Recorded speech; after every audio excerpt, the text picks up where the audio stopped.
past. Joining us now is our friend Michael Steele. He is the former chairman of the Republican National Committee. Michael Steele, it is great to see you. Thank you for being here tonight. Good to see you, Rachel. Absolutely. Good to be with you. What do you make of the Republican effort to both downplay the importance of these hearings, to swing against them, and to mount this sort of counter-messaging effort? Well, when you know you're in the crosshairs and your team is the one that's under fire, what else are you going to do? Of course, you're going to deflect, you're going to lie, you're going to shift, you're going to try to change the narrative. The Kevin McCarthy of January 11th is the true moment. That's how virtually every Republican felt that day.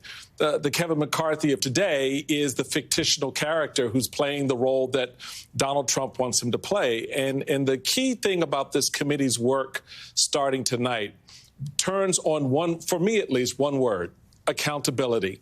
Kevin McCarthy used it on January 11th. And you heard that pretty much in what Lesko was saying when she was talking about, we know these people are going to go nuts. And yet and still the next day, you had Republican leaders going on that stage to incite those folks to do exactly that. So there has to be some level of accountability at some point in this conversation that begins tonight with the country.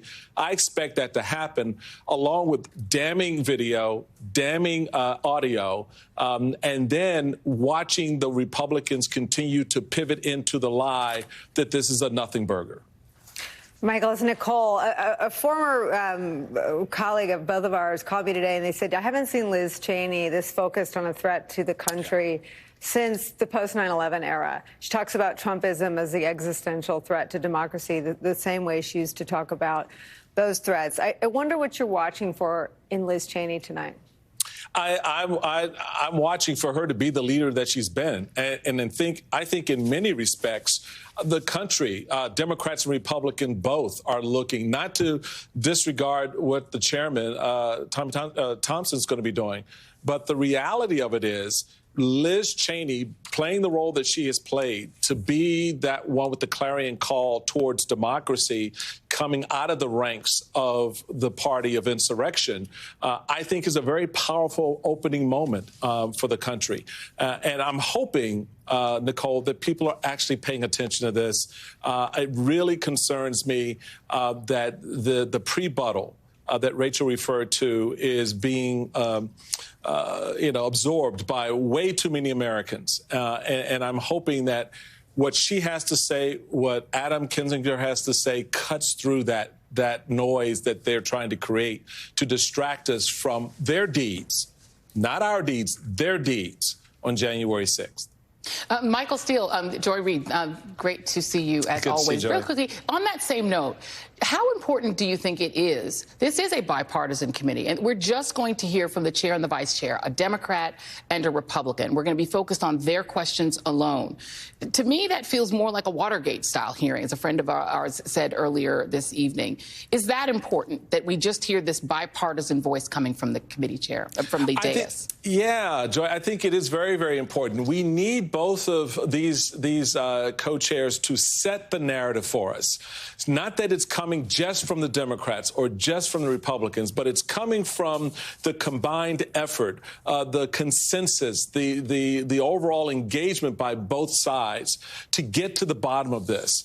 I think that can play a very important role, to go back to what I was just saying, to pull the nation's attention into it a little bit more closely and further away from the idea, Joy, that they can say, well, this is just a partisan hack moment by the Democrats, or, Liz Cheney is just showing off because she got, dinged by her party. They can get past all of that just in how they set in motion this conversation we're about to have. And I feel really good about the way they're beginning to structure this and set it up. We'll see how the country responds to it, but I think it's a good way to open it up, saying, look, this isn't about Dems and Republicans. This is about us. This is about country. And that, I think, is going to be an important way to begin. Michael, I'm curious. It's Claire. I'm curious, hey, Claire. Do you sense any softening around the problem of other Republicans seeing Liz Cheney being so strong? Do you sense there's any weakness anywhere, Or has everyone really solidified in the Trump cult, and there'll be no one that will speak out regardless of how powerful the presentations are over the next week and a half? Claire, you actually put your finger on a very interesting point, and I'm actually glad you did, because I was just reading some analysis from some polling that a number of democracy groups have been doing.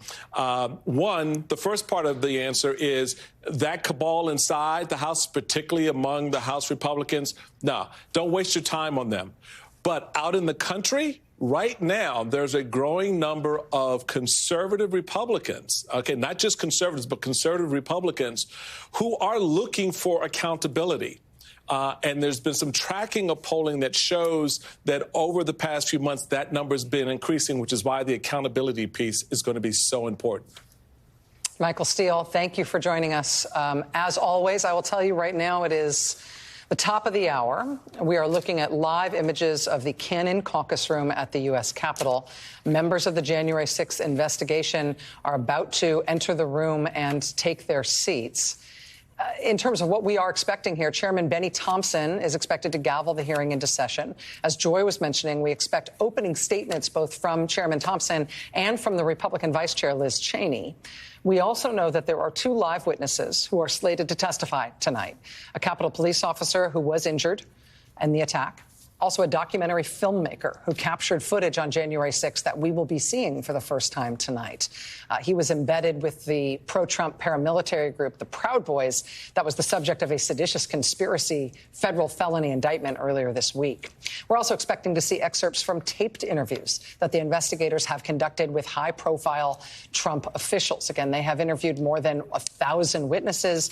Those have been closed-door interviews. We will see tape from some of those tonight.